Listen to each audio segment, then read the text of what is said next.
കുഞ്ഞിപ്പൂച്ചയും അമ്പിളിയമ്മാവനും. ഒരു ദിവസം രാത്രി കുഞ്ഞിപ്പൂച്ച ജനൽപ്പാളികളിലൂടെ പുറത്തേക്ക് നോക്കി. അപ്പോൾ ആകാശത്തിൽ മിന്നിത്തിളങ്ങുന്ന അമ്പിളിയമ്മാവനെ കണ്ടു.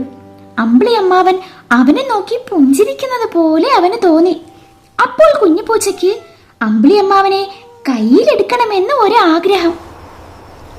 അവൻ വീടിന് പുറത്തിറങ്ങി ആകാശം നോക്കി. അങ്ങനെ വീടിന്റെ മേൽക്കൂരയിൽ കയറാൻ തീരുമാനിച്ചു. മേൽക്കൂരയിൽ നിന്ന് അമ്പിളിയമ്മാവനെ നോക്കി ചെറു കൈകൾ നീട്ടി. എന്നാൽ അവന് അമ്പിളിയമ്മാവനെ കിട്ടിയില്ല. ഉടൻ തന്നെ അവൻ അടുത്തുള്ള മരത്തിൽ കയറി. ഉയരത്തിലെത്തിയപ്പോൾ അമ്പിളിയമ്മാവൻ അവനെ നോക്കി പുഞ്ചിരിച്ചു. വീണ്ടും പിടികിട്ടിയില്ല. നിരാശനായി അവൻ താഴെ ഇറങ്ങി.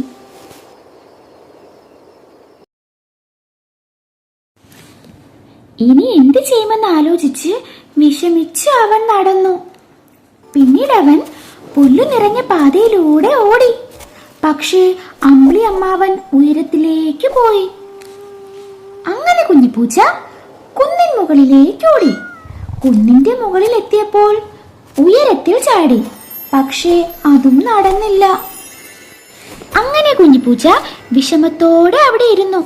അപ്പോഴാണ് അമ്മപ്പൂച്ച അവിടേക്ക് വന്നത്. അവൾ കുഞ്ഞിപ്പൂച്ചയെ ആശ്വസിപ്പിച്ചു. അപ്പോഴും അമ്പിളിയമ്മാവൻ എല്ലാവരെയും നോക്കി പുഞ്ചിരിക്കുന്നുണ്ടായിരുന്നു. ഇതിൽ നിന്നും കൂട്ടുകാർക്ക് എന്താ മനസ്സിലായത്?